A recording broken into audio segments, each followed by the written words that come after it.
recursos naturales. Nuestra primera ponente es la doctora Lourdes Romero Navarrete.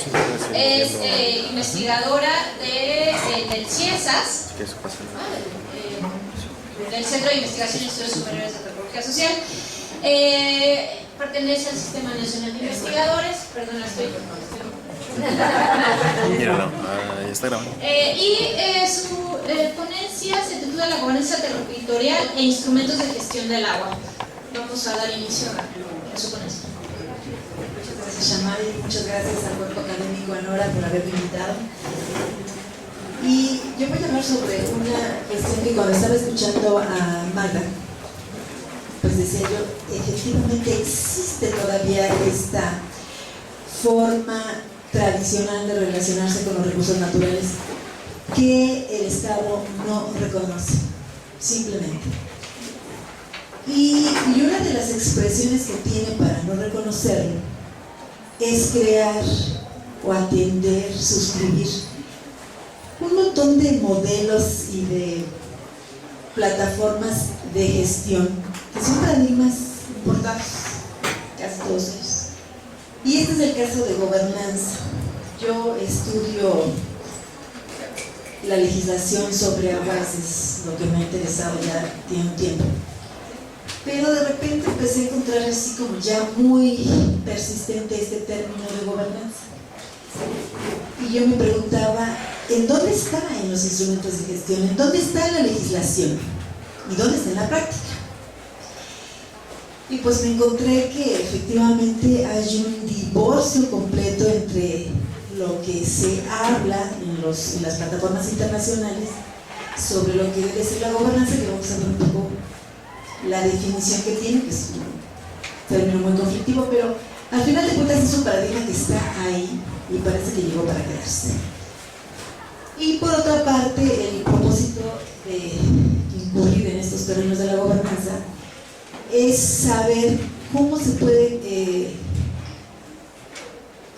evaluar si efectivamente es un paradigma que tiene alguna viabilidad en el contexto mexicano.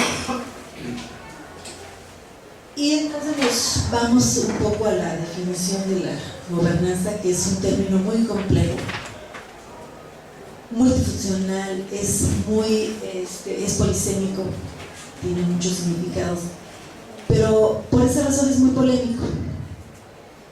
Pero si hay un interés tanto de los estados, ahora sí hay un conjunto de actores que están muy involucrados en el tema de la gobernanza, no nada más el Estado. Y además a esto se suma una corriente muy clara en diversas ciencias sociales, economía, sobre todo la economía institucional, la política, la sociología, que hablan de la gobernanza como estas prácticas de buen gobierno. Tiene toda una historia y una genealogía en términos de lenguaje, y aquí Daniel Murillo es experto en esto. Pero la intención final, tanto para quienes analizan este término como un concepto que puede generar una nueva forma de hacer política, una nueva forma de interrelacionarse de los ciudadanos con las autoridades, con el Estado, con las instituciones, y que tiene que ver con darle un contenido democrático al desarrollo, un contenido social, una planeación democrática, una rendición de cuentas, que a final de cuentas legitimen al Estado, que prevengan conflictos y que de alguna manera se instituya como un modelo alternativo de la gestión de los recursos públicos. Entonces, por gobernanza estamos entendiendo un montón de cosas. Muchos teóricos están promoviéndolo como una opción para hacer del ejercicio público, del ejercicio del poder público, un instrumento para la gestión más democrática de los recursos. Al final de cuentas, el término democrático, que no tiene una larga historia, sobre todo en los debates legislativos, prácticamente desde el siglo XX, mitad del siglo XX para adelante, todavía en la Revolución no se utilizó como un término que se discutía, el término democracia, sino república. pero ahora el término democracia se ha convertido como comodín con el que se pretende justificar toda una serie de políticas. Pero en la realidad, estos términos lo que vienen es a traducir un esquema de gerenciamiento de los recursos, una propuesta para que se tengan mayores beneficios a menos costos. Y esto significa, al final de cuentas, una intensificación productiva, no se traduce en otra cosa. Y en el caso de la gobernanza territorial, tiene como premisa el plantear una nueva relación, una relación distinta de los actores sociales con las condiciones del medio ambiente. Pero vamos a ver que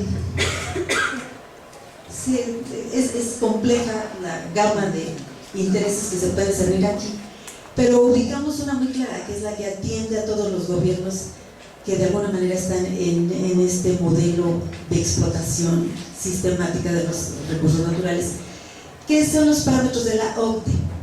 Y para la OCDE, lo que al final de cuentas significa la gobernanza es crear condiciones de estabilidad, prevenir conflictos y demás, pero que abonen a una política extractivista.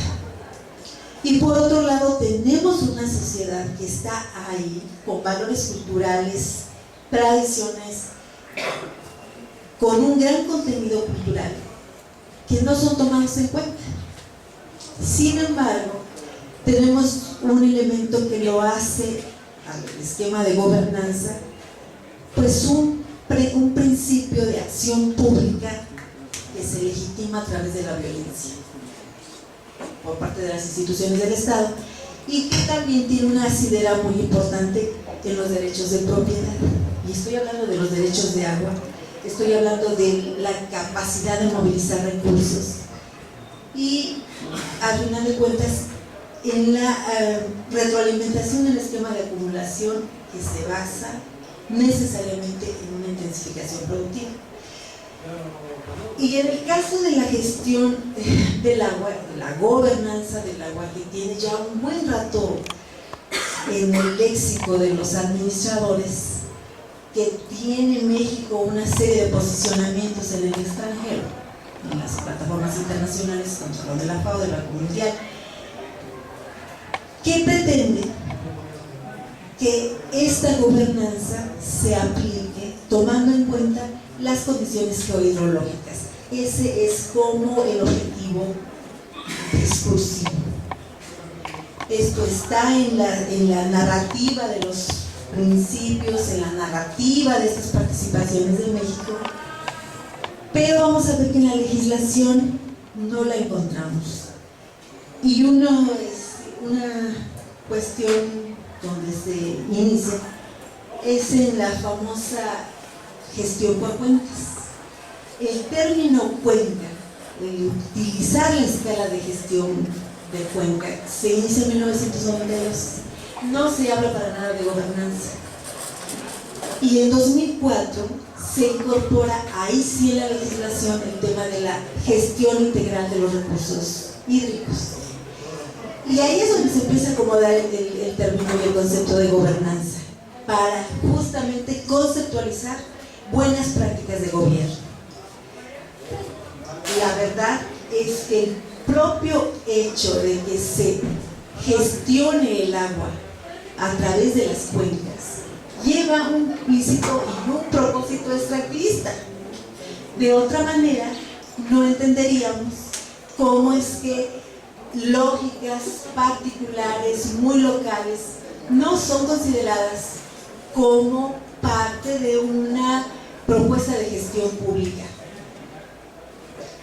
Entonces tenemos que ya de principio el hecho de que se utilice en la escala cuenca es un poco naturalizar los problemas ambientales, cuando lo que ocurre es una generación de lógicas sociales. Pero en esta tesitura, pues México ha venido manteniendo este esquema de la famosa gestión por cuencas, con un gran antecedente. Tenemos ya, no me voy a detener aquí, pero desde 1933 y una serie de instrumentos más a nivel internacional han puesto a México en esta idea de que se debe gestionar por cuencas. La Agenda 21, la reforma de 2004. Tenemos que hacer toda una regionalización,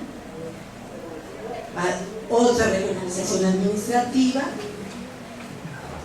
y aparte crea una plataforma que se supone es el punto en donde se van a dialogar, se van a concertar diferentes intereses, como es lo que propone la famosa gobernanza.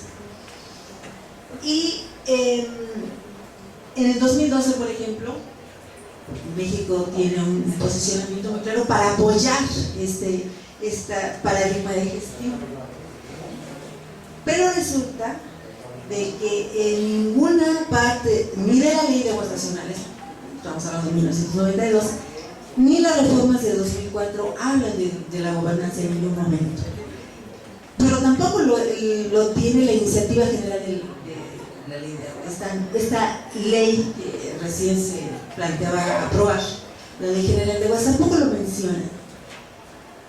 ¿Y esto a qué nos lleva? Pues efectivamente hay dos realidades, una que va caminando sola, que es el del discurso, que es de la narrativa, y otra es la que ocurre en términos reales, en términos del día a día.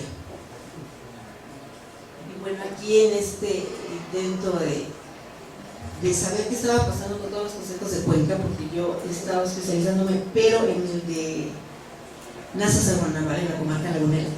Entonces dije, me voy a poner a revisar todas las páginas de los consejos de Cuenca. Y resulta de que me encontré con una dispersión informativa tremenda. Vean ustedes ahí, aquí tenemos, esa es la composición, la parte de los azules tiene que ver con el Estado, la presencia del Estado. Muchos lo tienen, son 26 consejos de Cuenca. Muchos lo tienen, otros no tienen esta información adecuada. Otros han incluido incluso otros usuarios como es el ambiental, es el de los grupos étnicos y el de la mujer, el de la equidad de género. Entonces ya de principio encontramos que en la propia integración de los consejos de Cuenca no hay una real, ya no digamos homogeneidad, porque no se pretende tampoco eso, pero sí que haya una consistencia en términos de la integración. Luego tenemos aquí otra cosa que me llamó mucho la atención, que esas son lo que encontré en las páginas web. Y de los 26 consejos de Cuenca, tenemos nosotros que no todos tienen publicadas sus reglas de operación. Las páginas web están como .gov, .org, en fin, o unas están anidadas en las famosas páginas de gobierno, lo que implica una serie de ya no inconsistencias, simplemente es un caos, es un desorden administrativo que se tiene con los consejos de Cuenca bastante importante.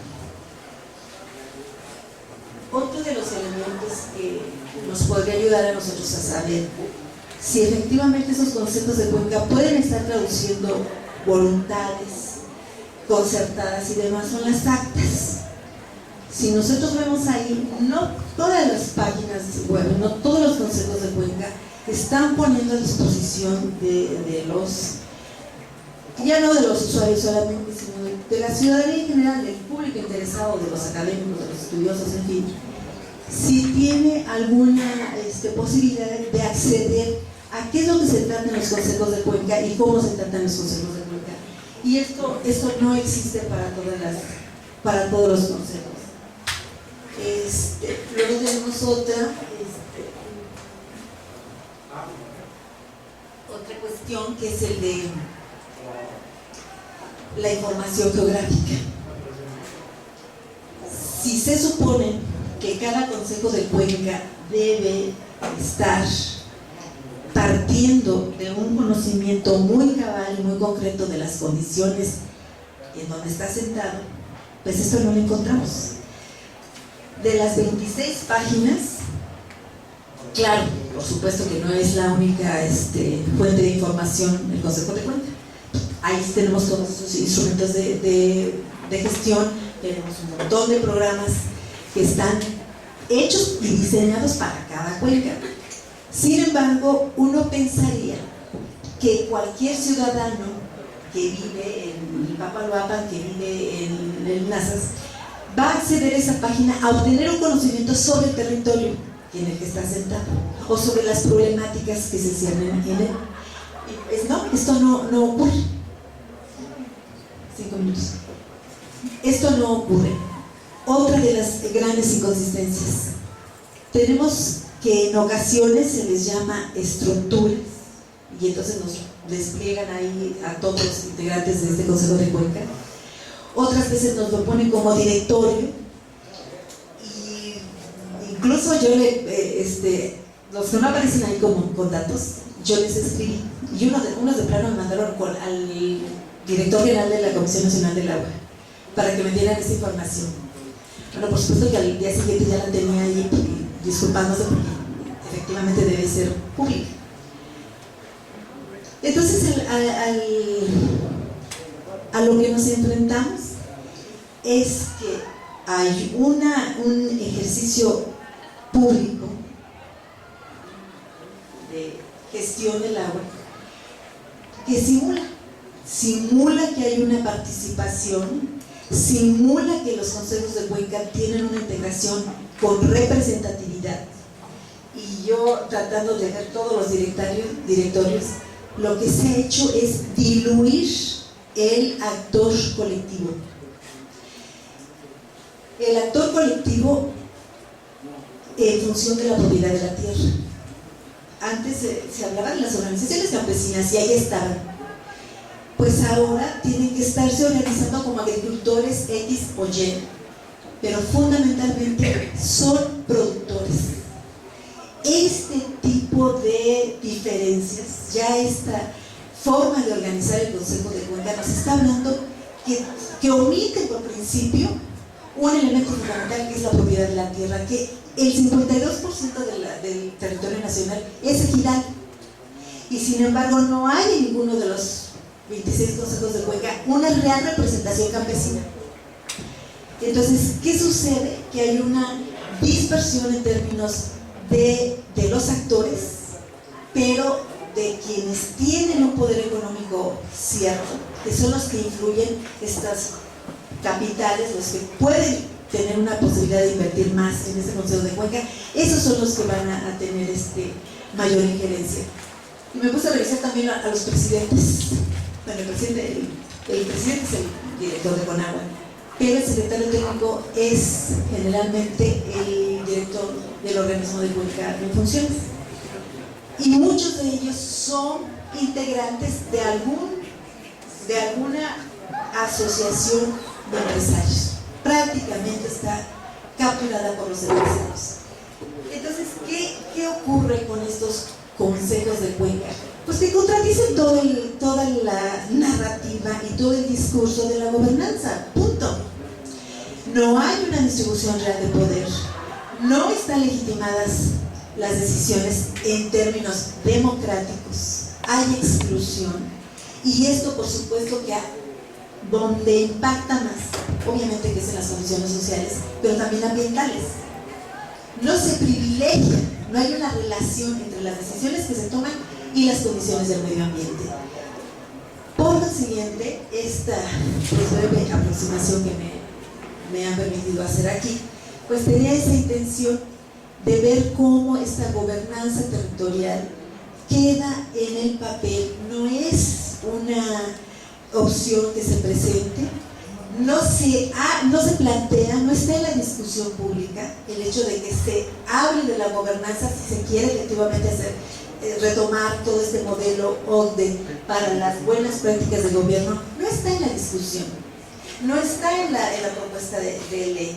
Por consiguiente, el caos que viene, que se está generando, es cada vez mayor. Yo de verdad tengo muy pocas expectativas de que estos consejos de Cuenca puedan seguir siendo instrumentos que puedan dar gobernabilidad, gobernanza o viabilidad a la gestión de los recursos naturales tal como están en este momento.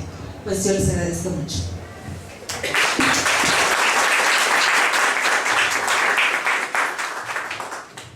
Muchas gracias, doctora, muy interesante. Esperamos al final el procedimiento, haremos al final las preguntas, ya no tenemos chicos de bachillerato y podemos hablar la discusión un poco. Bueno, el siguiente ponente es el doctor Carlos Rodríguez. Él es profesor investigador de la UAM Xochimilco, es coautor, ¿verdad?, del libro México Bárbaro, Territorio y Recursos Naturales. Pertenece al Posgrado de Desarrollo Rural de la UAM. Y bueno, su ponencia tiene temas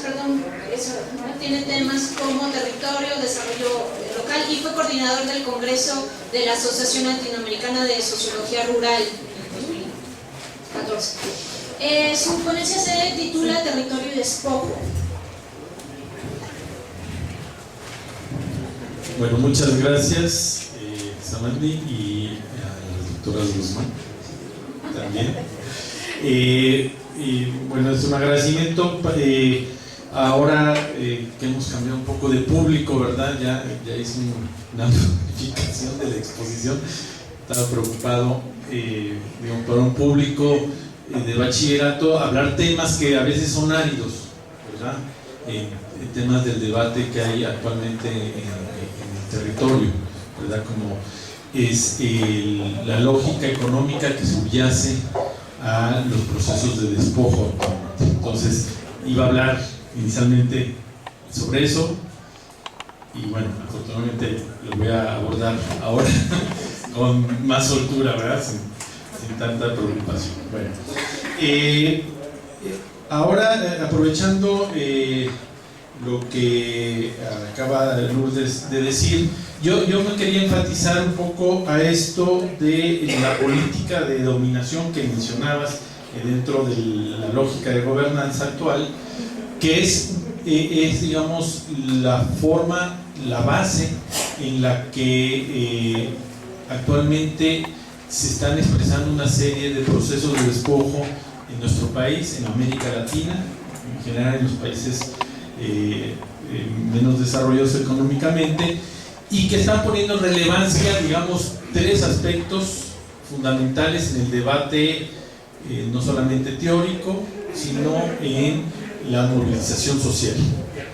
Son tres aspectos, por eso a veces este tema es complejo de abordar, porque nos estamos metiendo en los impactos que tienen las formas actuales y agresivas de acumulación y despojo, es decir, toda la discusión del modelo económico contemporáneo, los impactos que tienen los espacios locales en los territorios, también han hecho que haya una serie de nuevos debates sobre los enfoques teóricos y metodológicos del territorio en las ciencias sociales, ¿verdad? Y a la par, los procesos que realmente existentes que se están oponiendo a esa, digamos, territorialización de las formas del capital actual, que es la emergencia de una nueva fase del movimiento campesino. Entonces, cuando hablamos de despojo y territorio, está atravesado por todas estas discusiones, y bueno, generalmente es muy complicado abordarlo además en 15 minutos. Entonces vamos a hablar algunos elementos que ayuden pues a propiciar la discusión. Primero, tal vez un elemento que no ha sido muy enfatizado cuando hablamos de estos actuales procesos de despojo es que tiene que ver con un nuevo patrón de acumulación, Bueno, esto nos mete en la discusión de, bueno, estamos dentro de un modelo capitalista, este modelo capitalista está en una fase neoliberal, etcétera, todo lo que vemos, pero la fase que está teniendo un mayor dinamismo está basado, por lo menos los últimos 15 años, una de sus partes más importantes, aparte del capital financiero, en el despojo de bienes naturales y comunitarios. Es decir, es la, digamos, hay una lectura desde el marxismo que el capital siempre busca formas de acumulación de elevada rentabilidad, es decir, invierte los recursos que tiene el capital en aquellos elementos de la producción que le dan mayor rendimiento, ¿verdad? Para evitar estas crisis recurrentes que tiene el capital. Bueno, esa lógica ha hecho que en los últimos años se refugie en formas de despojo de bienes naturales y comunitarios, ¿verdad? Eso sería el primer elemento que nos ayuda a entender por qué el despojo ahora es sumamente relevante para estudiar los procesos, digamos, de lucha campesina. Y esto entonces viene cobijado por una serie de discusiones, digamos, desde una perspectiva económica, ¿verdad? Por ejemplo, esta discusión que desde David Harvey, marxista norteamericano, dice que lo que está privando es esta acumulación por desposesión, que es, digamos, para explicarlo rápidamente, es esa privatización o ese despojo de bienes públicos y comunitarios para trasladarlo de ese ámbito que no está en la economía a valorizarlos en el mercado y tener altas condiciones de rentabilidad. Eso es uno de los debates que vienen en la economía, que dicen por eso se está refugiando los capitales en el despojo, porque permiten tener esta gran rentabilidad. Otros hablan más bien de las ganancias extraordinarias, en un contexto, ahorita lo vamos a ver, donde todas estas materias primas tienen un alto valor en el mercado, pues lograr controlar la explotación y comercialización de esas materias primas permiten grandes ganancias, no las ganancias del capitalismo de rancho, ¿verdad?, de una tiendita, sino realmente grandes ganancias. Y otros dicen, bueno, un elemento sustancial es la renta, el controlar un bien o un servicio, el tener las mejores condiciones de producción que nos va a generar una renta que finalmente reditúa en mayores ganancias. Bueno, esta es la discusión que está en esas formas actuales, porque que explican por qué ahora el despojo es un buen negocio, ¿verdad? En Sudamérica esto lo han discutido, y lo mencionabas ya hace ratito, en estas políticas extractivistas. Hay, digamos, de hecho, el debate de más que de despojo, hablan del neoextractivismo, sobre todo porque son estados o países que tienen, digamos, gobiernos que se llaman post-neoliberales, ¿verdad? Que basan su economía en la explotación y extracción de estos bienes naturales que son, digamos, acaparados en ciertos enclaves territoriales y destinados a las economías mundiales, ¿verdad? Bueno, esto tiene sus asegúnes, porque no todos estos procesos que despojan se basan solamente en la extracción y remoción de grandes volúmenes, ¿verdad?, de minerales, de agua. Por ejemplo, el despojo del genoma, ¿verdad?, es un despojo que se hace de materia viva, que no requiere de grandes cantidades, ¿verdad?, y que no podría ser explicado con el extractivismo, pero sí con una lógica de despojo. Entonces, es uno de los debates. Otro de los debates que está alrededor es que esta fase de acumulación está, digamos, en relación a lo que han llamado Svampa, una investigadora argentina, el consenso de las commodities. Es decir, lo que manda aquí es la especulación que tienen los precios en el mercado internacional a partir de los mecanismos financieros y bursátiles de los precios de las materias primas y alimentos. Es decir, no importa que, por ejemplo, el trigo o el maíz tengan una gran producción en un año determinado. Lo que determina el precio, entonces no sería la demanda, sino digamos, los negocios que hay detrás de las bolsas de valores que hacen que suba artificialmente el precio. Entonces, bueno, eso ha hecho que los capitales se refugien en los precios de los bienes naturales y entonces eso incentive los procesos de despojo. Esa es una de las explicaciones y que ayuda a entender pues la situación que está digamos, de explotación en la minería, en el petróleo, en los agronegocios, en la infraestructura, en los alimentos. Bueno, todos estos procesos tienen sus asegúnes, pero lo que estamos viendo es que en realidad el capitalismo actual, que siempre ha sido despojador, o sea, el espíritu mismo del capital es el despojo de la plusvalía, del trabajo no pagado, del trabajador, ahora tiene unas nuevas formas que son las que se están incentivando.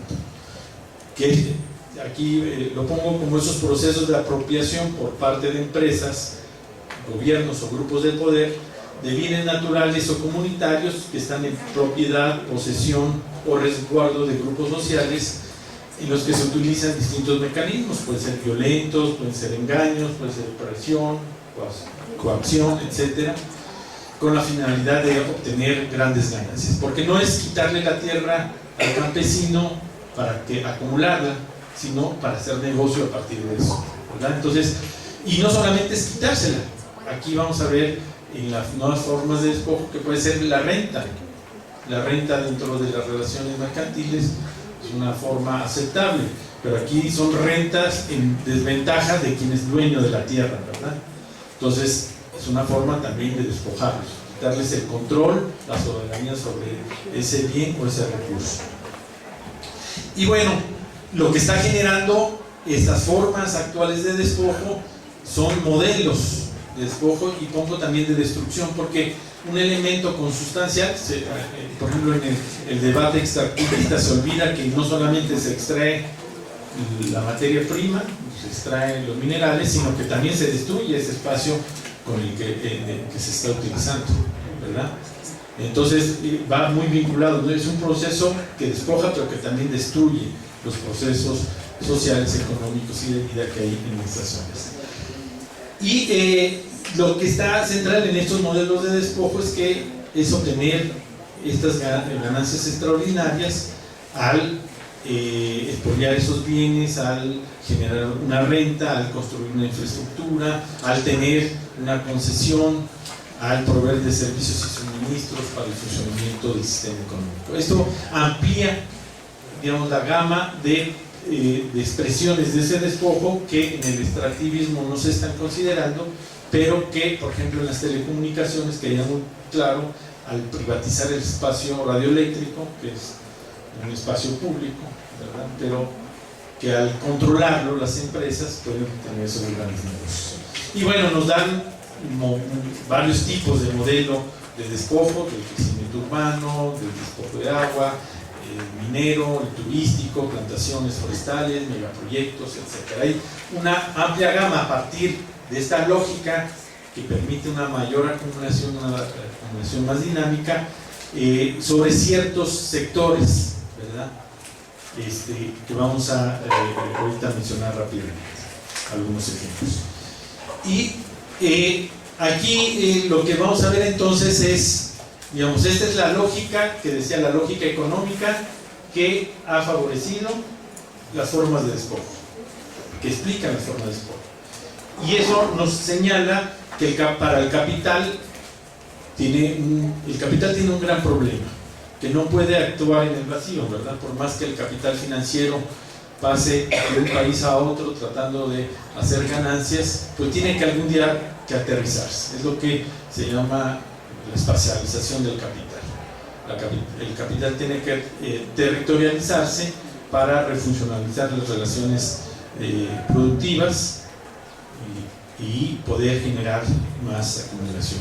Y entonces eso nos mete en el tema del territorio. Ese espacio donde se territorializa, por donde aterriza, es el territorio para el capital, pero es un punto de vista eminentemente económico.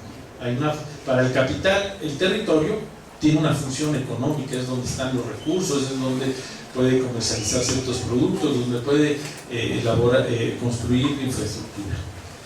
Pero hay otras formas de entender ese mismo espacio, ¿verdad? Por eso les pongo esta foto. Un espacio campesino que organiza el territorio a partir de los elementos productivos, culturales, sociales, del paisaje, ¿verdad? Históricos, ¿verdad? Es una visión compleja de ese territorio frente, digamos, a un territorio que es de la minería. Esta es una mina, la mina de Filos Bermeja en Escala Guerrero, donde pues ya vemos prácticamente un paisaje lunar, ¿verdad? Estos son los territorios que se construyen, y este es el elemento que quiero resaltar en el concepto del territorio. El territorio es construido socialmente a través de esas relaciones, y es como el término de gobernanza, ¿verdad? Aquí el territorio es un concepto polisémico que está en disputa, en construcción, inacabado, y depende pues también de quién lo esté impulsando, ¿verdad? Esa idea, perspectiva del territorio. Esto es un debate bastante amplio en las ciencias sociales. En los últimos 25 años ha habido una complejización de este término, que pasó sobre todo de un uso político-administrativo, como la definición del territorio municipal o de un estado, a hacer un término muy complejo porque incluye diferentes dimensiones, ¿verdad? La dimensión cultural, la dimensión histórica, la dimensión social, la dimensión política, que para efectos de lo que vamos a ver de despojo va a tener un elemento esencial. Es decir, el territorio se construye también por las relaciones de poder que se establecen ahí, las relaciones de poder y de resistencia, ¿verdad? Entonces, bueno, el tema puede dar para más, pero yo lo que quiero enfatizar es que a la hora de ubicar los procesos de despojo, lo que también se está expresando es la disputa de territorios, y esos territorios son construidos de forma compleja a través de la perspectiva que tienen los actores sociales o actores económicos que están en el territorio.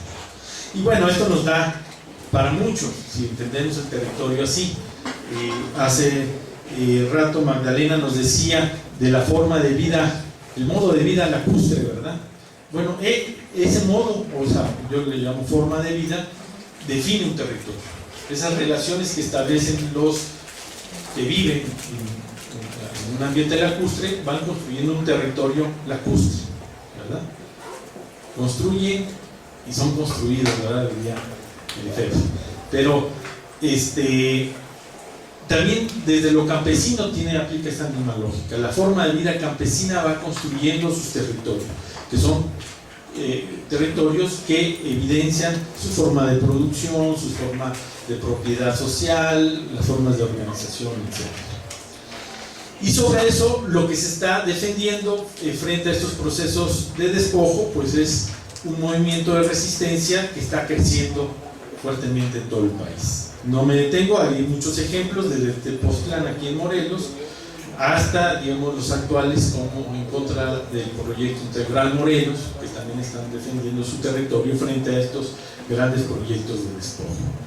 Hay, tal vez es el movimiento más fuerte emergente en el campo mexicano. Hay, por ejemplo, el Tribunal Permanente de los Pueblos habla de 400 conflictos socioambientales en el país que tienen que ver con esta defensa del territorio. Y bueno, hay una serie de organizaciones campesinas que a lo largo y ancho de México pues están enfrentando estos procesos. Porque hay muchos incentivos. Vamos a dar un ejemplo, ya que me faltan como 2 minutos. Por ejemplo, el agua, el despojo del agua. El agua es parte de la vida campesina. Es parte consustancial, no solamente para los lacustres, sino para los que siembran su maíz, pues sin agua no pueden mantener esas formas de vida. Pero cuando hablamos del agua también, si lo vemos como un elemento del territorio de los campesinos, también es un elemento que puede ser despojado a las comunidades, ¿verdad? Y esa agua puede ser para las ciudades, ¿verdad? Fundamentalmente porque las ciudades no tienen cómo abastecerse, ya vimos lo que pasó en Lerma, ¿verdad? O puede ser embotellada como la que tenemos aquí, que por cierto es traída de Estados Unidos, o sea que estamos despojando a las comunidades de Estados Unidos. Pero lo que vemos ahí es esta coincidencia en cómo un elemento esencial para la vida campesina y para la vida del ser humano puede ser comercializado y tiene que ser despojado de las comunidades. Y aquí entran estas grandes empresas, desde las que distribuyen el agua en las ciudades hasta las que las embotellan, en complicidad con organismos del Estado, y ahí coincidimos con esta idea del papel que tienen los gobiernos para generar las condiciones de despojo que permiten los grandes negocios del agua, ¿verdad? Estamos hablando, por ejemplo, para Coca-Cola, que el sector dentro de Coca-Cola, Coca-Cola y Nestlé de mayor crecimiento es el agua embotellada. Ya no es la Coca-Cola ni la Light ni nada. La que tiene mayor crecimiento en sus finanzas es el agua embotellada, que no requiere más que abrir el grifo y ponerle una botellita, ¿verdad? Entonces, frente a eso vemos una serie de conflictos. Aquí los ponemos rápidamente. Algunos son, como vemos aquí en Morelos, tiene ya una serie una tradición no solamente de defensa de su territorio, del agua en particular, frente a estos requerimientos de las ciudades, de las unidades habitacionales y de la industria del agua. Entonces, con este ejemplo podemos terminar. Ejemplifica un proceso en cómo las grandes empresas se apropian de un bien natural, que es el agua, para hacerlo una mercancía. Esa mercancía se vuelve esencial para sus formas de acumulación, pero para hacer eso tienen que despojar a las comunidades, y ese despojo hace que la gente se resista y empiece a generarse una serie de movimientos bastante amplios en todo nuestro país. Muchas gracias.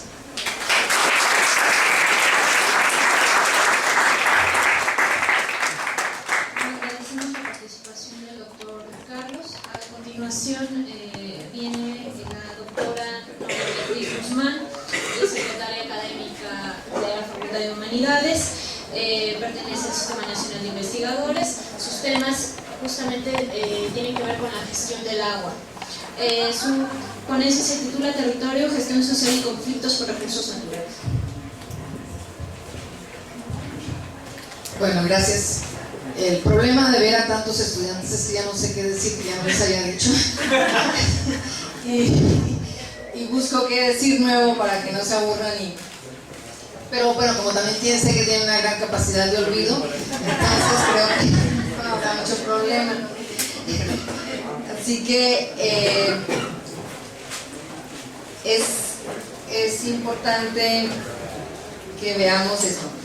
Bueno, estamos hablando aquí exactamente de la parte de gestión de los recursos y estas lógicas en torno a la apropiación y el despojo. Una de las cosas que cuando estaban hablando los colegas me llamó la atención es, pues voy a hablar de estas lógicas y apropiación y despojo, pero en las comunidades, cómo estos mismos procesos que se dan en grandes empresas que despojan a otro, se replican a nivel local. Cómo hay pueblos que despojan a otros pueblos, cómo hay comunidades que despojan a otras comunidades. O sí podríamos hablar que ahí es despojo, o solamente estamos hablando de lucha por el recurso. Yo creo que aquí volvemos a lo que decía Carlos, de que son conceptos muy polisémicos los que trabajamos, y muchas veces también con una carga ideológica muy alta, porque en qué medida el concepto se convierte en algo o deja de serlo a partir de quién lo hace, ¿no? Entonces, esto es como interesante en este proceso. Y entonces, como la mayoría de ustedes saben,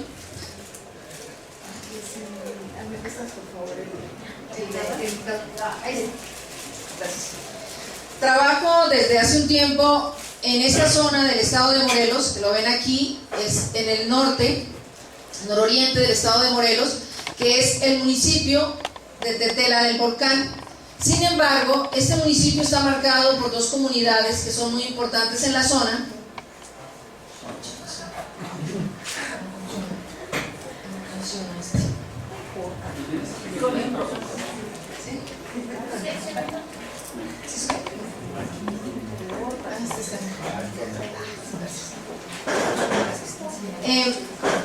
La comunidad de Hueyapan y la comunidad de Tetela del Volcán, y en medio tenemos la cuenca del río Maxinac.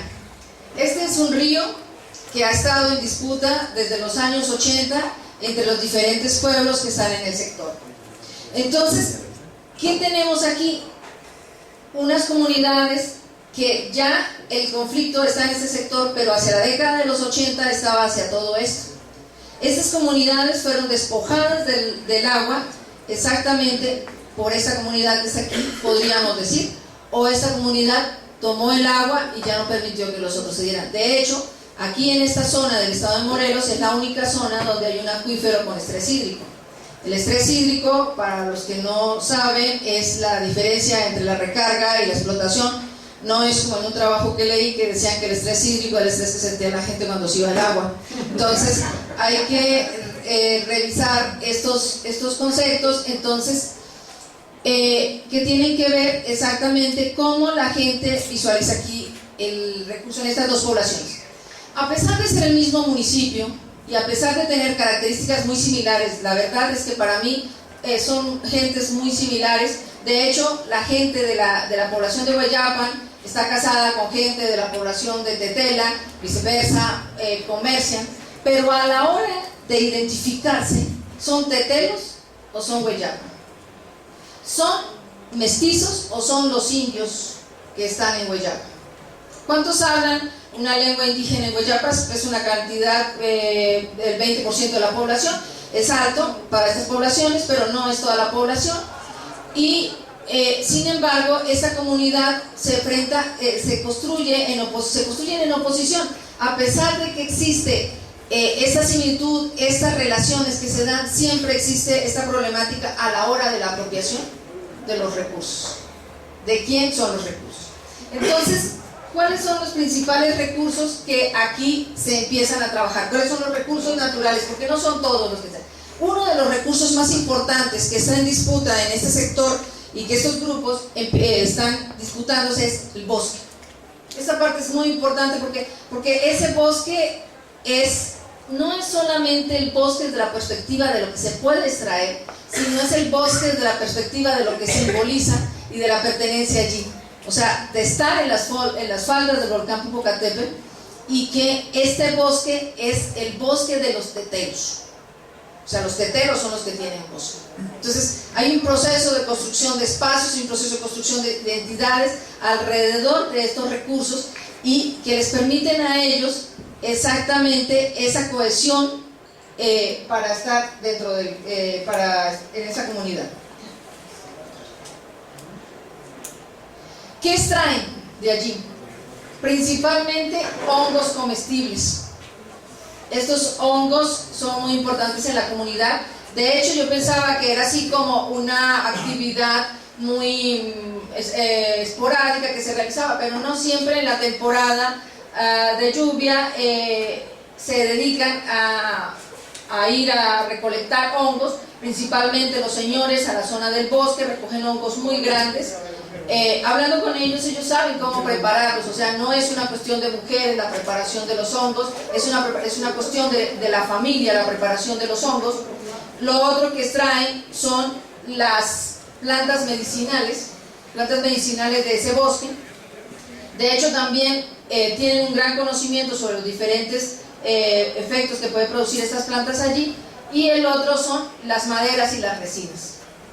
Esos son muy importantes. Una de las cosas que observábamos y que va a ser punto de este proceso de conflicto y de este proceso de construcción del manejo del recurso en el bosque es exactamente quiénes tienen derecho a extraerlo y quiénes no tienen derecho a extraer y cómo se extrae. Y uno de los que más se extrae son los ocotes y se llaman ocoteros, pero no exactamente se dice ocotero al que explota el ecote, sino aquellos que roban el ocote. Entonces son los ocoteros. Entonces hay un grupo que se defiende de los ocoteros, pero es exactamente por ese proceso de despojo que se genera allí. El otro, que es el conflicto por el que hoy más se conoce la región, es exactamente el agua, tanto el agua para el uso doméstico como el agua de riego. Entonces, esta agua, ustedes ven aquí unas mangueras, ya no coloco fotos de las mangueras porque ya parece ser que son como parte de mi identidad, las mangueras en la zona de Tetela y Guayaba, pero sí tenemos aquí una serie de mangueras, es a través de lo que ellos sacan el agua del río Amaxinac y lo llevan hasta sus parcelas. Este proceso, a través del cual lo hacen ellos, estas mangueras atraviesan grandes barrancas y lo llevan hasta las localidades, se organizan en grupos y estos grupos son los que se encargan de tender estas mangueras y llevarlo hasta su propio destino, ya sea para el riego o para uso doméstico. Este es un grupo de personas que está arreglando una manguera, estamos tomando en una de las laderas que está ahí, donde están trabajando, y estos son como que los principales elementos que ellos empiezan a tomar como elementos de la comunidad. Entonces aquí es cuando empezamos con unos conceptos que en ciencias sociales nosotros manejamos y que están muy de moda como recursos de uso común. Pero la pregunta aquí, y que eso es lo que venías tú preguntando, cómo los conceptos, tal vez desde las diferentes disciplinas, dentro de los académicos, pero también dentro de los pueblos hay un proceso de apropiación de esos conceptos desde lo que para ellos significan. Entonces, un recurso de uso común para la comunidad, o sea, es un recurso de uso común, pero solamente para los que son como nosotros, para la gente de nosotros. Es como el uso del concepto de la envidia o el manejo del sentimiento de envidia, que se habla del, no sé si es un sentimiento, es esta sensación de la envidia que se habla, y que se dice que los pueblos tradicionales no son envidiosos, porque existe la idea de que si envidias un recurso, el recurso se va. Pero resulta que este concepto de la envidia no es una generosidad y un altruismo total. Es solamente que este concepto está constreñido a su gente. Es no ser envidiosos con todos los que estamos ahí cuidando el recurso, no ser envidiosos con los nuestros. No es una cuestión de que venga el que quiera y llévese lo que quiera, ¿no?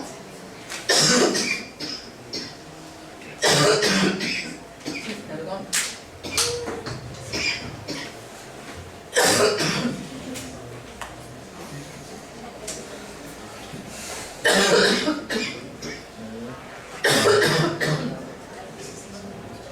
De hecho,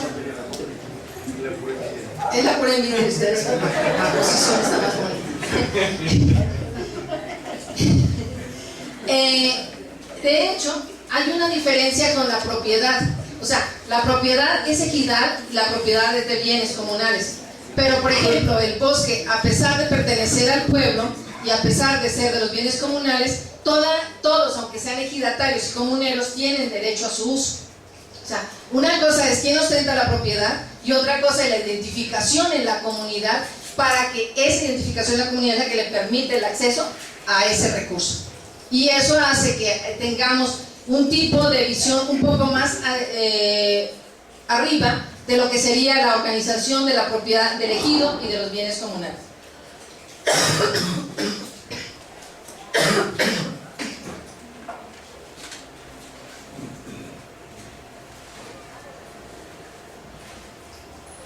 Aquí nos lleva al siguiente punto, y entonces, ¿qué sería el territorio para estos grupos? ¿Cómo se identificaría este territorio? Para mí, y lo que he logrado establecer a partir del trabajo que he desarrollado, es que es exactamente el espacio vivido que contiene sus recursos. Aquello hasta donde, el límite dónde está, hasta donde lo que debo defender.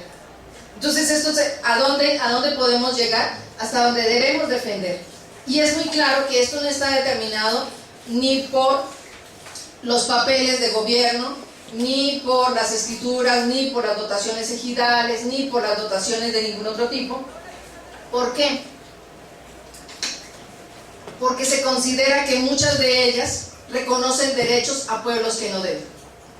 Y muchos de los conflictos agrarios y muchos de los conflictos por recursos exactamente están dados porque no se reconoce el documento como un documento válido para la propiedad del recurso.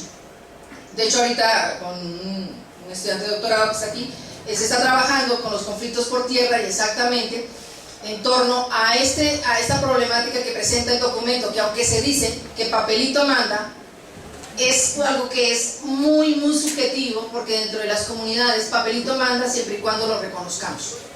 O sea, yo le agregaría, no es todo papelito manda, sino que existe este elemento de que se reconoce dentro del grupo, y eso está dado más por el aprovechamiento, o sea, hasta dónde podemos aprovechar, y entonces es hasta ahí donde nosotros podemos tenerlo, y es delimitado. Aquí anoto una palabra que me parece muy interesante cuando empiezo a hablar con ellos en torno a por qué empiezan a apropiarse de recursos que antes no se habían apropiado. En este caso era el agua. Siempre estuvo ahí, siempre estuvo allí, y si nosotros lo tratamos de explicar desde la perspectiva política, decimos en 1900, la década de los 80, Lauro Ortega desarrolló una política comercial y generó un proceso en el cual se dio la comercialización, la producción de productos comerciales en la zona y el aumento del riego. Entonces eso llevó a que se tomara el agua. Pero cuando le preguntan a la gente por qué lo hizo, no exactamente te responde eso. Esa es la respuesta que yo doy y es la explicación que yo doy. Pero cuando les pregunto por qué hasta ahora toman el agua, me dijeron, es que hasta ahora despertamos. Yo le dije, ching, entonces ¿qué fue lo que pasó aquí? O sea, ¿qué significa que hasta ahora despertamos? Significa para ellos que hasta ahora se dieron cuenta, supuestamente, de que eso era de ellos, porque estaba en su tierra. ¿Y por qué esos otros pueblos habían hecho uso de algo que les pertenecía? Ya estuvieron suficientemente aprovechando durante 400 años nuestro recurso, pues ahora tenemos que hacerlo nosotros. Entonces, este despertar significa el tomar conciencia, el tomar que es suyo, que es para ellos, y que se pueden apropiar de ese recurso, ¿no? Que lo pueden tener. Entonces, tal vez no hablamos de despojo porque no hay un reconocimiento de que era una propiedad de otro, sino que es el reconocimiento de que es su propiedad y están retomándola como tal. Entonces, muchas luchas entre pueblos que quitan recursos a otros o que pelean y disputan recursos, no es tanto una situación desde la perspectiva de que el otro llego y como haría una industria, como haría una minera o como haría algo, y se apropia de algo donde nunca ha estado, sino es el encontrarlo y formarlo parte de lo que es suyo, el decir esto nos pertenece. Entonces, si el agua nace en nuestra localidad, esa agua es nuestra. Si el bosque está en nuestra localidad, ese bosque es nuestro. Y es para los nuestros, no es para todo el mundo.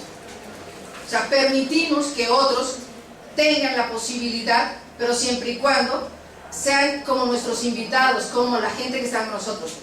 Entonces, eso nos lleva a que contiene, y ese despertar, aprovechar sus recursos. Pero entonces, es el control sobre el recurso, teniendo una idea de cómo hacerlo. Ahora, aquí surge otra pregunta que uno dice, bueno, ya tienen un recurso, lo consideran suyo, y entonces ese recurso se constituye en un recurso que se usa de forma eficiente. Sin embargo, lo que uno encuentra en este tipo de cosas es que a pesar de que este recurso es un recurso que empieza a disputarse entre todos y que tienen derecho todos, sin embargo, estas racionalidades que estábamos hablando de darle un valor como mercancía, necesariamente empieza a impactar en las comunidades. Y entonces muchos recursos que ya adquieren el valor de mercancía empiezan a utilizarse para el consumo y para la compraventa y para todo eso, y no solamente para lo que ellos necesitan para su uso y su producción agrícola.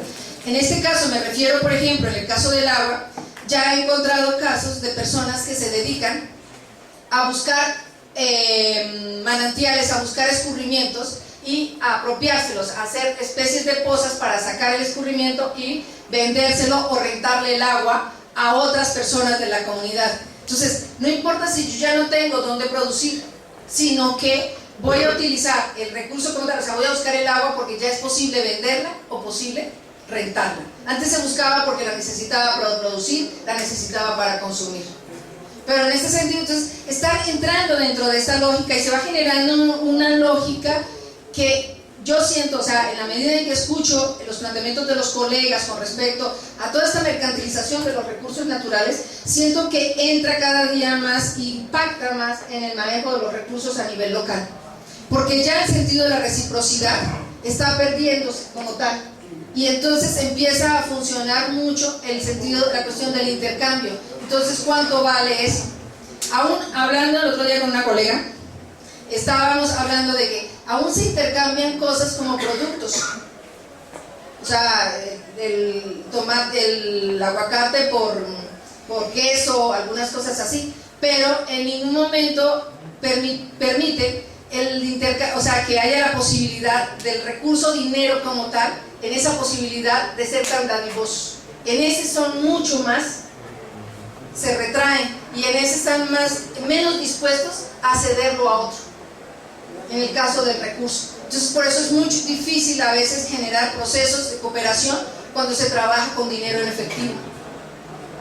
¿Por qué? Porque todo lo que llegue lo queremos para nuestra comunidad, y es lo que explica mucho el manejo de los recursos que llegan a ciertas comunidades como dinero a esos grupos. Y entonces, ¿qué pasa? Que allí empezamos a ver que la disputa de la comunidad no es exactamente sino por la posibilidad de tener ese recurso económico, el dinero en efectivo. El dinero en efectivo tiene un símbolo diferente a los otros recursos que pudiesen tener.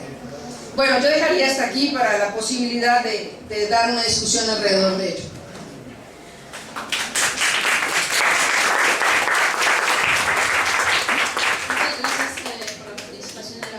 Entonces, ahora abrimos la sesión de preguntas, preguntas, ¿no? Y si hay oportunidad hacemos otras tres. Estamos en tiempo ya encima del receso, ¿no? Entonces habrá que hacer. Sí. No va a llegar el micrófono anterior. Si se quiere acercar o hablar fuerte sería, porque no escuchan el otro. Y después la doctora Kim, y hay otra participación más. Bueno, es en relación a lo de los consejos de Cuenca. La cuestión es básicamente que, como comentario y como pregunta, si realmente los consejos de Cuenca no manejan la cuenca. O sea, yo entendería más bien que la gente que está ahí en experiencias que se dedican a manejar el agua, los tubos, las presas, etcétera, el recurso hídrico como tal, pero no la conservación del recurso hídrico, ni siquiera, menos la cuenca como condición de cuenca. Entonces, la cuestión es qué perspectiva habría para reformar esto. Y la segunda cuestión es, comentaba que la ley actual de aguas nacionales no considera la cuenca como tal, ni la gobernanza, ni tampoco la iniciativa de ley. Entiendo se refiere a la ley que tenemos diputados de ley Colin Filesta, pero hay una ley ciudadana propuesta en la iniciativa de ley, y que parece que tiene esta propuesta de iniciativa de ley en visión de cuenca, de conservación del recurso hídrico y de la propia cuenca. Gracias. Siguiente pregunta. Anotamos todas las preguntas y al final contestamos todos. Sí, felicidades, todas son realmente ponencias de primera y bueno, quisiera preguntarles a todos, pero para puntualizar, sobre la presentación de Carlos, ¿creerías tú, digamos, que sería también conveniente introducir en la discusión como una revisión así histórica de lo que ha sido la división internacional del trabajo en el desarrollo del capitalismo, en donde ya se dio una primera división internacional del trabajo entre los que producían materias primas y los que producían manufactura? Después se habla de una segunda división del trabajo en donde se habla más bien de los recursos del hambre, digamos, ¿no? De los recursos de los alimentos, algo plantea Blanca Rubio al respecto, ¿no? Y aquí, digamos, tal vez es otra nueva fase de división internacional del trabajo que va justamente al control de recursos naturales, en Sudamérica se habla mucho de la reprimarización, por ejemplo, ¿no? No sé si esto cabría dentro de eso.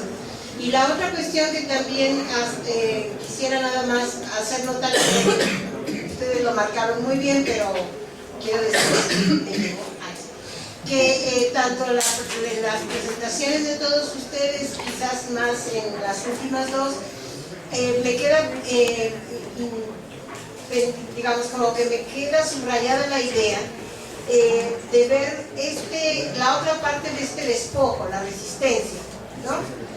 Y es impresionante a estas alturas del siglo XXI que todavía hay, digamos, una fuerza para mercantilizar y que hay del otro lado una fuerza de las formas de reciprocidad y formas, digamos, como que escapan un poco a la lógica hegemónica, que han logrado de alguna manera mantener tejidos sociales ahí, ¿no? Y manejar una distinta manera, una distinta propuesta de gestión de los recursos, ¿no? Entonces, esto, claro, obviamente nos queda como muy presente y nos apabulla la idea del despojo, pero también creo que es interesante ver que a estas alturas todavía, ¿no?, hay bastante resistencia. ¿Por qué no? Gracias, doctora.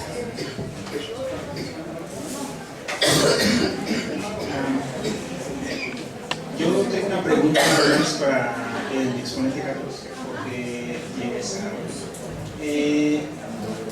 un tema importante sobre el despojo, y tenía una pregunta acerca de un ejemplo. Se está dando la ampliación de la carretera y quería saber si eso es considerado como un despojo, ya que derivado de esto se surgieron organizaciones para la defensa de la tierra y impiden que la construcción se lleve a cabo.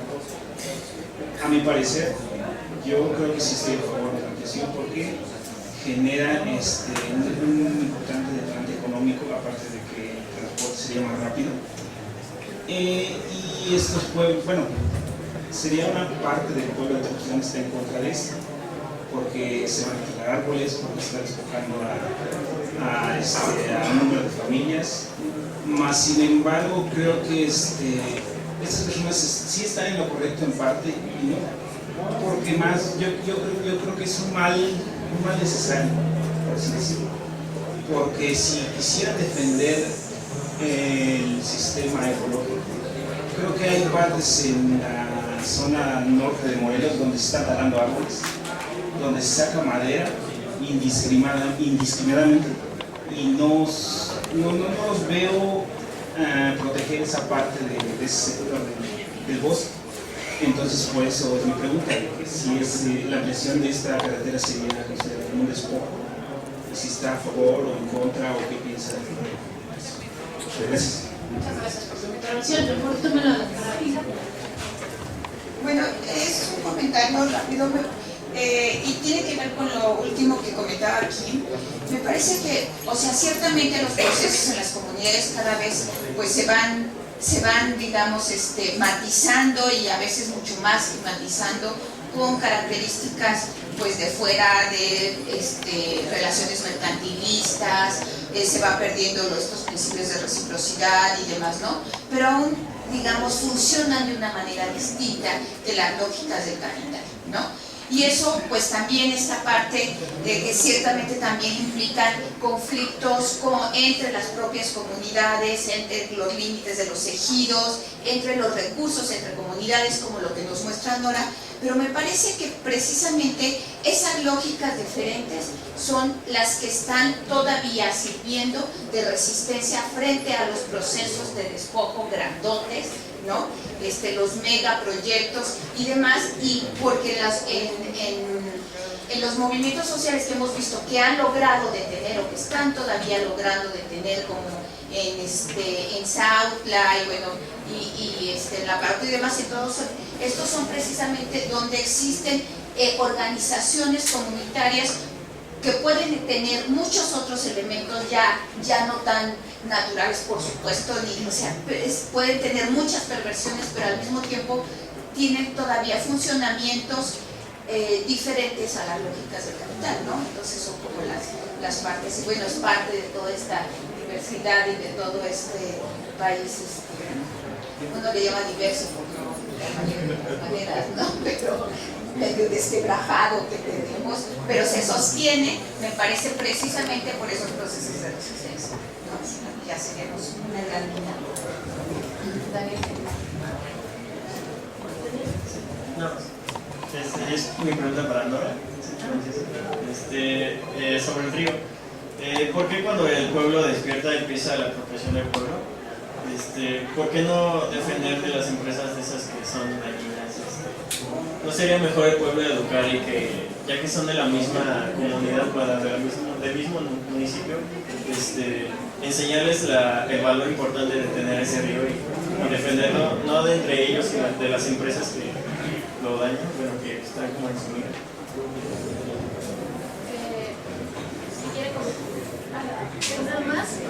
Una más y la última, porque estamos sobre el proceso ya. Es algo muy rápido. Comentaban un poco de la conformación de los espacios de acuerdo a las relaciones de poder. Entonces, surge esto de que hay conflictos entre pueblos, entonces no sé si se pueden ver como relaciones entre iguales, pero son relaciones conflictivas de cierta manera, ¿no? Y la otra, si ese despertar del pueblo no tiene como esta relación con la escasez del agua precisamente. O sea, de que con anterioridad lo hubieran tenido con abundancia y de repente empieza a faltar y entonces la gente se da cuenta de que es necesario defenderla para ellos, ¿no?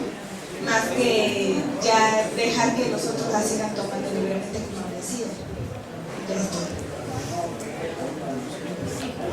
Pues yo igual brevemente para contestar a la intervención que agradezco. Efectivamente, el problema del Consejo de Cuenca es que hay una competencia por el agua sin que se ocupe realmente de ver su relación con las condiciones medioambientales ni con el ciclo hidrológico. Y por fortuna, la iniciativa ciudadana no considera la palabrita gobernanza. Justamente la propuesta, y aquí está Daniel Murillo, que formó parte de los que están en esa iniciativa ciudadana, no lo considera porque justamente toda esta connotación, esta carga que tiene de dominio, al final de cuentas. Entonces, no está considerada en la iniciativa ciudadana. Tampoco creo que esté completa la iniciativa ciudadana, creo que hay cosas que debe considerar, pero si algo se reconoce es que está construyendo desde abajo, que hay una necesidad de que se construya la gestión del agua desde lo local y desde los propios interesados, ya no nada más los usuarios, sino el conjunto del colectivo local. Y en el caso de los consejos de cuenca, esta exacerbación de los conflictos ambientales creo que son la mejor demostración de su obsolescencia. No funcionan.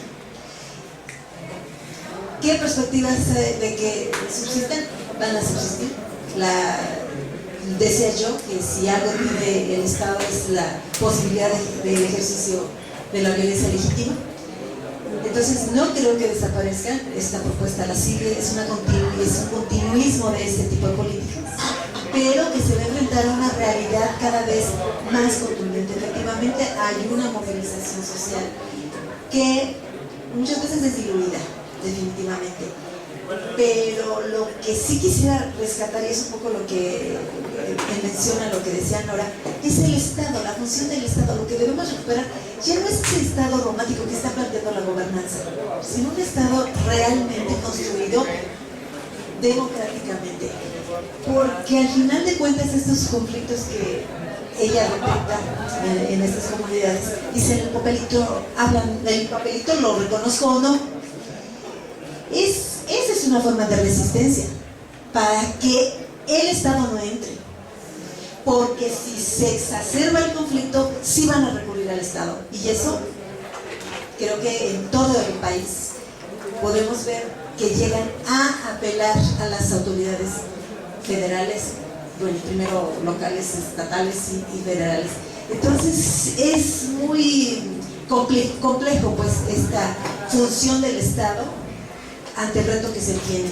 pero de que debe de conservarse como bien público. Creo que eso es algo que debemos de defender.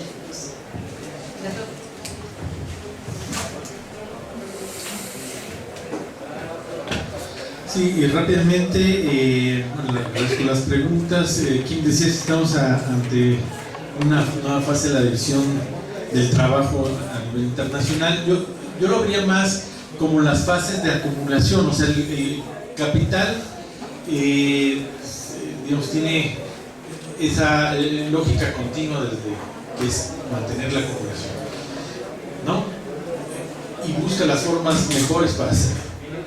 Y entonces, por lo menos dentro de la fase neoliberal ha habido ciertas formas privilegiadas que tiene el capital para acumular. Por ejemplo, la primera fase fue la privatización de los servicios públicos, pasar los servicios de educación, salud, distribución de agua, etcétera, del dominio público al dominio privado. Es una forma de acumulación, pero ese modelo se agotó en la primera fase.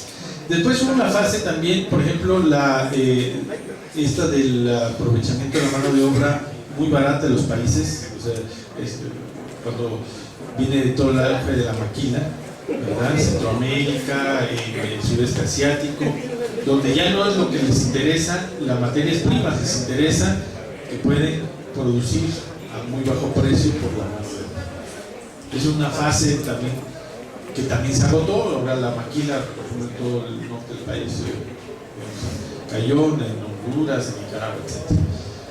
Y lo que se está evidenciando hasta ahora, porque también hay que señalar, es que las materias primas fueron realmente un buen negocio para muchas de estas transnacionales y empresas locales, no solamente las grandes y las chiquitas. Fue muy buena actividad lucrativa, pero también está agotándose.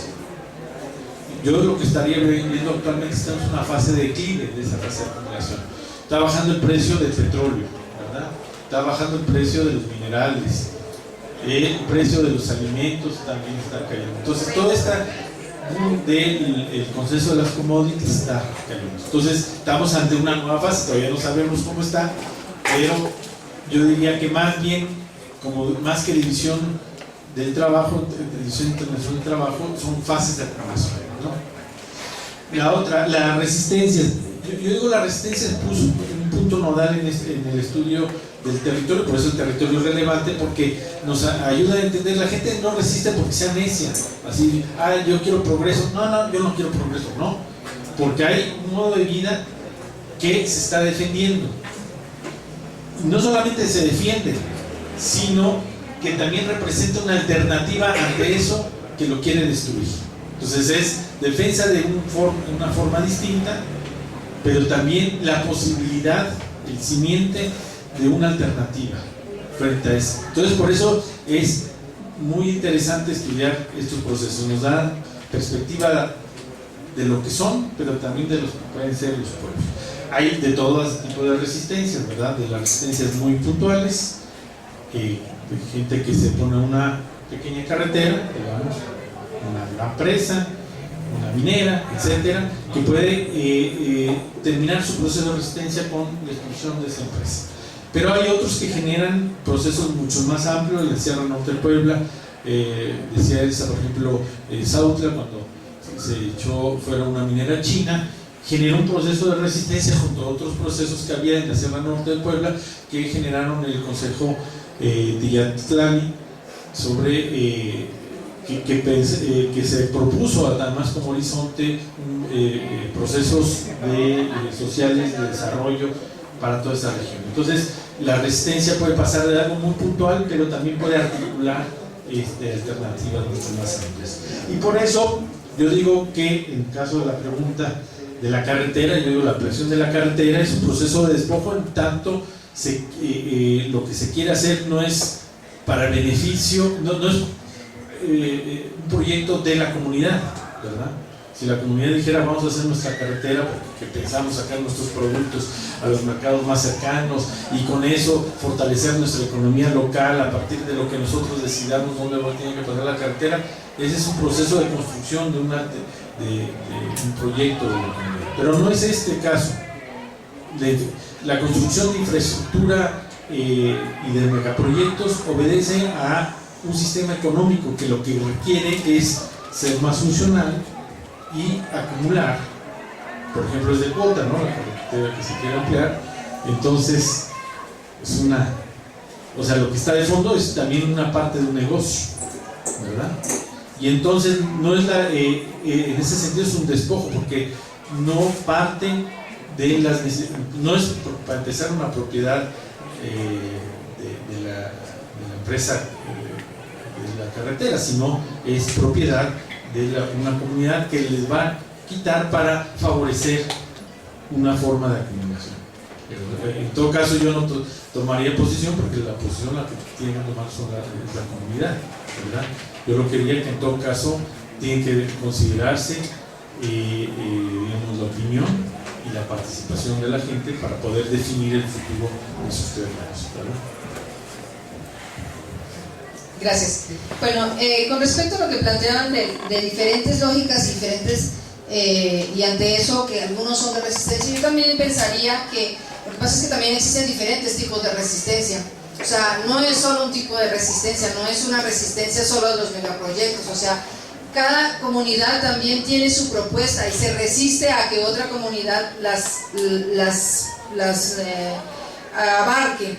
Entonces decían, pues ¿por qué no unirse y trabajar en contra de las grandes empresas? Lo que pasa es que también, y esto no es una cuestión de aprendizaje, es una cuestión de cómo se va construyendo la historia de los pueblos. O sea, si nosotros miramos los pueblos de los Altos de Morelos, son pueblos que tenían su autonomía, son pueblos que tenían su propio convento, su propia iglesia, que eran autónomos, y cuando se da la división por municipios, los juntan y de hecho colocan a unos sobre los otros, o sea, colocan una cabecera municipal. Y si ustedes ven, todos los pueblos del oriente de Morelos, o la mayoría de los pueblos del oriente de Morelos, tienen este conflicto. Por ejemplo, Tetela con Hueyapan, Ocuituco con Jumiltepec, Zacualpa con Tlacotepec, y así. De hecho, muchas de estas ahorita se expresan en las elecciones de los presidentes municipales, con torno a qué presidente, y esto va generando, o sea, en la medida, o sea, los conflictos tienen también una gran dosis de construcción de identidades, de construcción de cohesiones, porque si yo peleé con el otro por algo, me construyo más sobre ese grupo que otro. Entonces cuando hay conflicto y tengo que enfrentarme al otro, más me estoy retrayendo y estoy construyendo un grupo mucho más pequeño que se resistió a ese otro pueblo. Y estas formas de resistencia de los pueblos, de ser subyugados porque es cabecera municipal, es muy frecuente allí, es muy frecuente, y de hecho muchos procesos de resistencia se ven obstaculizados exactamente por esas diferencias. Pero no es una cuestión de enseñarles. Yo no estoy de acuerdo con enseñar a las comunidades, estoy como más tratar de entenderlas y tratar de aprender de ellas, por qué se dan estos procesos. Y yo creo que en eso falta estudiar un poco más, o sea, cómo construyen ellos, o sea, cómo estos lazos de cohesión social podrían llegarse a fortalecer o no se pueden fortalecer, o qué es lo que está generando. Es un poco eso lo que estoy estudiando, ese deterioro de esos lazos que, como estaban diciendo aquí, muchos dependen de las nuevas formas económicas, de estas influencias globales, de formas diferentes de extracción, pero que también tienen que ver con sus propias dinámicas. O sea, no es gratuito que también sean pueblos de migrantes, y cuando llegan los migrantes llegan con una serie de ideas de progreso, que son las que hay que llevar a cabo, y entonces nuestro pueblo tiene que producir, tiene que convertirse en el mejor pueblo, y la casa más bonita, y tener casas bonitas. Entonces, como que no estamos hablando de pueblos aislados, sino estamos hablando de pueblos muy complejos, muy complejos, que yo siento que, o sea, tienen diferentes roles en diferentes momentos, dependiendo de las situaciones con las cuales se dan. Entonces, sí es ese proceso de complejidad que ya. Ahora, ¿por qué dice que el despertar es que genera la falta? Bueno, se genera más porque falta el agua. Yo diría que la necesidad también se construye. ¿Qué necesitas y qué no necesitas? Si yo les pregunto a ustedes si necesitan un Rolls Royce, me van a decir, no, pues no necesitamos un Rolls Royce, pero Ramsés dice, sí, yo sí lo necesito, ¿no? Entonces, las necesidades son un proceso de que se construye también dentro de las comunidades. ¿Qué es lo importante en la comunidad? Los elementos que son simbólicos, los que te dan prestigio. Entonces eso es lo que empiezan a tener necesidad, lo que se empieza a ver dentro de ese grupo. Entonces también no es una cuestión, o sea, ahí voy a que la cuestión del agua, cuando hay estos eslogan que dicen, usa el agua que necesites, pues eso es una cuestión muy subjetiva, porque ¿cuántas llegas a necesitar? Cuando estaba haciendo mi trabajo de tesis de doctorado, en una escuela estaba trabajando sobre cómo los niños usaban el agua. Entonces un niño tomó una carretilla, la llenó de agua y empezó a jugar así con piedritas como los patitos. Y entonces la profesora dijo, estás desperdiciando el agua, y volteó la carretilla y la echó al drenaje. Y entonces yo dije, no, pues ella sí lo usó eficientemente, ¿no? Entonces, ¿dónde está construida también esta idea de cuándo desperdicias y cuándo no? ¿Sí? O sea, cuando empieza a salirse el agua de las mangueras y cae otra vez en la tierra, ¿estamos hablando de que se está desperdiciando el agua? Pues de pronto para el que la está conduciendo y que necesita que llegue a su terreno sí se desperdicia, pero el que le está cayendo, de pronto no, porque es agua que está cayendo. Pero si estás en un terreno de ladera y esa humedad genera que se te venga, que haya un deslave, pues tampoco. Entonces, como que en términos, no es que no podamos hacer algún tipo de construcción teórica que nos permita explicar, pero lo que no podremos es como generalizar con términos de los comportamientos y las necesidades de los grupos y de hasta dónde los grupos pueden llegar, ¿no? Entonces, en ese sentido, yo creo que hay mucho trabajo que hacer, muchísima investigación que realizar, porque este tejer fino en las comunidades y entender a las comunidades es algo que yo creo que está por hacerse muchísimo, porque siempre nos hemos ido por la parte de tratar de explicarlas, y entonces hay que entenderlas, ¿no? Bueno, con esto finalizamos la participación a la mesa. Muchas gracias por asistir. Es pedirles por favor que en 5 minutos en lo que se establece la otra mesa estemos de vuelta, porque ya estamos sobre el tiempo. Queda entonces agradecer y entregar las constancias de participación a la doctora Lourdes Romero.